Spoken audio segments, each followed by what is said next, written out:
o futuro da educação e do processo de ensino e aprendizagem.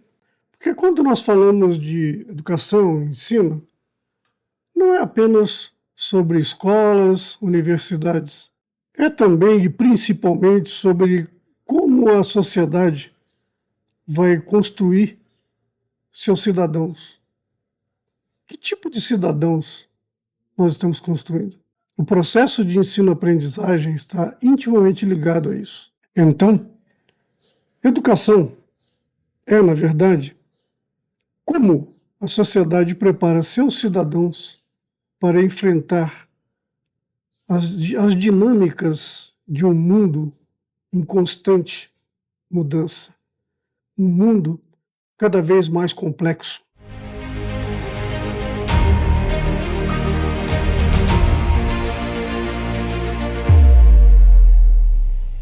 Olá, eu sou Aloysio, pesquisador e professor. Seja muito bem-vindo ao canal Brain Academia de Negócios. Aqui discutimos questões que transformam sua vida e o seu futuro. O relatório Trend Shaping Education de 2025 da OCDE nos traz uma série de reflexões que devem ser observadas tanto por governos quanto empresas e a própria sociedade no que tange à educação, ao processo de ensino e aprendizagem. Esse relatório, ele não faz previsões, mas ele nos oferece uma série de reflexões e estratégias que nós devemos considerar. Segundo a OCDE, são 5 as grandes e principais tendências que estão afetando o processo de ensino e aprendizagem. Vivemos em um cenário de tensões políticas, crises climáticas e insegurança social de toda a ordem. A educação precisa formar cidadãos que tenham capacidade de dialogar, lidar com opiniões contrárias, diferentes da sua, e, mesmo assim, que tenham condições de manter a coesão social. Em outras palavras, nós podemos dizer que nós devemos procurar ensinar conteúdos importantes, mas também precisamos ensinar as pessoas a conviver melhor, porque isso será cada vez mais essencial nesse mundo complexo que nós vivemos. O segundo aspecto são as crises globais, climáticas, sanitárias, digitais. Esses eventos mostram que não tem fronteiras. Nós somos atingidos indistintamente. O que nós precisamos é de cooperação internacional e novas ideias, novas formas de cidadania. Uma série de movimentos mundo afora, por exemplo, Fridays for Future, Me Too, ou Black Lives Matter, chegam a revelar que os jovens estão inovando na forma de engajamento. Aqui no Brasil, acontece isso também. Nós podemos citar alguns exemplos. Vamos lá. Primavera Secundária é um exemplo que pode servir de ilustração da forma como os jovens estão protagonizando as suas ações sociais. É interessante ver que a juventude também pautam por melhorias no ensino. Ou seja, não é uma coisa exclusiva de educadores ou pensadores, né? Ou líderes. A própria juventude, o próprio aluno tem se preocupado com esse aspecto de uma certa deficiência no processo de ensino e aprendizado. A juventude ela tem se destacado também de forma coletiva. Vamos dar alguns exemplos: questões ambientais, feministas, negros, LGBTQIA. Essa atuação ativa é por luta nas questões de justiça, de desigualdade, de sustentabilidade e criando maneiras novas de participação social. A escola deve, nesse particular, preparar cidadãos não só e exclusivamente para o mercado de trabalho, mas também para uma participação cidadã com uma visão moderna, com uma visão mais civilizada. Quanto ao futuro do trabalho, nós temos inteligência artificial, a robótica, a tão propalada transição energética. E tudo isso acaba mudando radicalmente a questão dos empregos mundo afora. Certamente, alguns empregos vão simplesmente desaparecer. Outros vão ser reinventados. E tem muitos que sequer existem na atualidade. Vão surgir à medida que a sociedade avança, a tecnologia se transforma. E isso significa que nós precisamos formar pessoas flexíveis, resilientes, que sejam capazes de aprender continuamente ao longo da vida. O diploma continua sendo de extrema importância, mas é cada vez mais importante e necessário se requalificar, se atualizar constantemente em questão das novas competências que vão surgindo em consequência, né, das mudanças tecnológicas, sociais, já que o mundo está em constante transformação. Os jovens, eu acho que todos nós temos observado isso, eles votam cada vez menos. Mas o engajamento mudou, o engajamento tem novas formas de participação, principalmente nesse mundo digital. E aqui começa um desafio. Como lidar com desinformação, fake news e a polarização que a gente percebe nas mídias sociais, né? Esse confronto, esse embate, essa luta de torcidas que parece que não tem fim. Aqui no Brasil, a educação, pelo menos eu entendo isso, ela deve priorizar o que se chama de literácia digital e midiática. E o que é isso? É ensinar para as pessoas como interpretar informações, como checar fontes para saber se não é boato, não é mentira, não é fake news, né? E como usar a tecnologia de maneira responsável, produtiva, a seu favor. Outro aspecto que eu acredito também que tenha que ser considerado é a questão da saúde mental. Acho que nunca se falou tanto a respeito desse assunto, saúde mental. Desde a pandemia, que deixou marcas profundas, né? E, por outro lado, talvez até em função da própria pandemia, que tirou as pessoas das ruas e as colocou num ambiente mais fechado, o uso de redes sociais, que acabaram sendo consequência de tudo isso, né? Só que todo esse processo gerou ansiedade e depressão. Eu acredito que principalmente entre os jovens. E isso cresceu muito em todos os países. Aqui no Brasil também não é muito diferente, não. A escola, nesse contexto, deve mudar, porque ela sempre foi espaço exclusivo de aprendizado.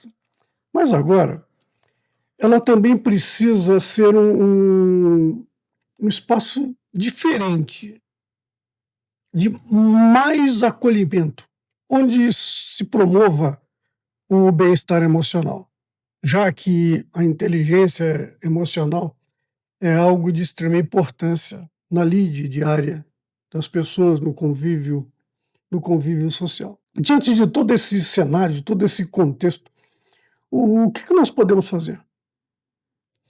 Primeiro, é importante entender que não existe uma solução mágica. Educação é uma construção coletiva, diária, ela é dinâmica. Mas já existem caminhos que nós podemos trilhar. Então vamos a eles. Promover habilidades do futuro. Nós precisamos trabalhar nesse sentido, porque não basta decorar fórmulas ou datas.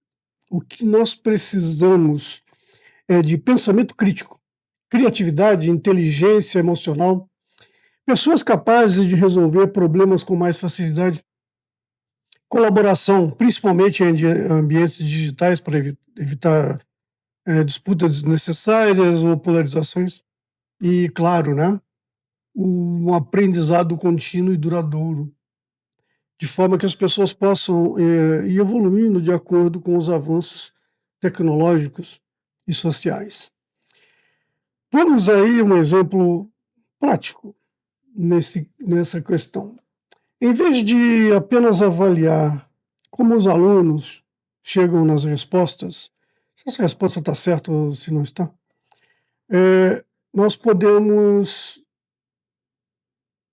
tentar entender ou avaliar como esse aluno chegou até lá, qual foi a construção cognitiva desse aluno para elaborar essa resposta.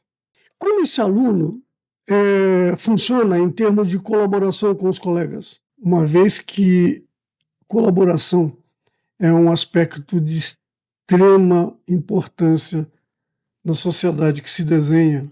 E já conseguimos ver atualmente uma série de aspectos que dependem de colaboração. Incluir a tecnologia de forma significativa, já que a tecnologia é algo extremamente presente nas nossas vidas. O professor continua sendo um fator essencial.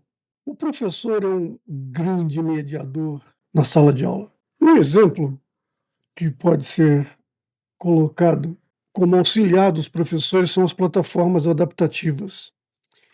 Essas plataformas, elas não tiram o lugar, a posição do professor em sala de aula, ao contrário. Essas plataformas auxiliam os professores a melhor conduzir a matéria para saber em que momento utilizar o quê em benefício do aluno. Então, essas plataformas adaptativas, elas acabam contribuindo para o professor. Isso porque o aluno ele precisa de atenção adequada. Por outro lado, nós precisamos também garantir equidade e sustentabilidade. Não adianta de nada tecnologia de ponta se parte da população não tem nem acesso direito à internet, ou simplesmente não tem acesso. De outro lado, nem instalações adequadas nas escolas.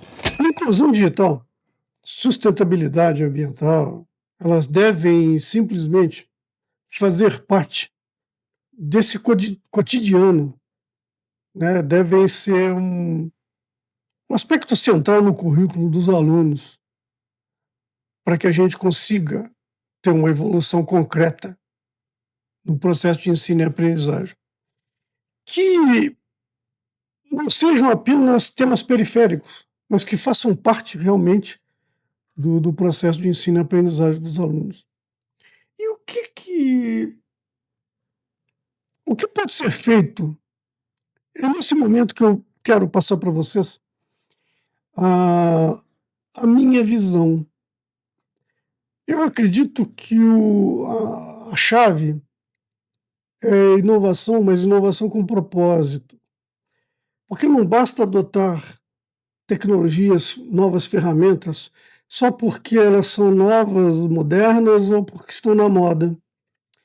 É preciso perguntar se isso realmente contribui para o aprendizado, se faz sentido tanto para aluno quanto para professores. E nesse ponto, vale lembrar que a caligrafia, por exemplo, continua sendo uma tremenda aliada. A caligrafia, aprovado pelos os estudos mais recentes de neurociência, né? Escrever à mão contribui de forma significativa para o desenvolvimento de áreas no cérebro. Essas áreas estão ligadas à memória, à criatividade, à atenção. E a atenção é um aspecto que a gente sabe que vem caindo muito em função do digital. Esse mundo digital acaba derrubando um pouco a capacidade de manter a atenção, principalmente nos mais jovens. Práticas desse tipo mostram que deve existir um equilíbrio entre o novo e o tradicional. Não se deve perder a perspectiva daquilo que é tradicional também. Ou seja, deve haver uma aliança entre o moderno e o tradicional. Isso gera equilíbrio. Outro ponto na formação contínua dos professores. Um professor desmotivado, não valorizado, ele não vai proporcionar transformações significativas em gerações, como aquele professor valorizado, motivado, bem remunerado, bem atualizado, pode proporcionar às gerações inteiras. Por fim, é importante pontuar: nós precisamos de comunidade ativa, comunidade participativa, porque a educação não é só responsabilidade da escola. Famílias, empresas, ONGs devem participar desse processo de forma ativa. Pode-se trabalhar junto. Empresas podem fornecer estágios, mentorias. As ONGs podem apoiar projetos locais que sejam de interesse da comunidade. E as famílias, elas precisam participar da escola. Elas precisam participar desse processo de ensino, aprendizado dos jovens, das crianças. Isso é fundamental. E por que eu estou ressaltando isso aqui? Educação vem de casa. Educação se obtém na família. Já a escola oferece o quê? Técnicas, ferramentas que são úteis à vida prática, a carreiras, às profissões. Por isso que a participação das famílias é tão importante no processo de ensino e aprendizagem. E tudo isso precisa estar alinhado ao que eu chamo de propósito maior. E esse propósito maior ele deve estar focado em formar cidadãos capazes de enfrentar incertezas, inovar, participar da sociedade, construindo, reconstruindo, remodelando essa sociedade para que ela seja mais justa e tenha de fato evolução. Mas e você? O que pensa a respeito de tudo isso que nós acabamos de falar sobre o futuro da educação? Como nós podemos preparar as nossas crianças, os nossos jovens, para os desafios desse mundo aí em constante mudança? Deixe aqui nos comentários a sua opinião. Eu quero saber o que você pensa a respeito disso. Se você gostou desse vídeo, se ele fez sentido para você, se ele agregou valor, considere se inscrever no canal Brain Academia de Negócios, acionar o sininho para receber notificações sempre que publicarmos um vídeo novo aqui no canal. Compartilhe com seus amigos e familiares que também se preocupam com a educação, com o processo de ensino e aprendizagem. Deixe o seu gostei. Obrigado por ter estado aqui comigo. Foi um grande prazer. Até a próxima.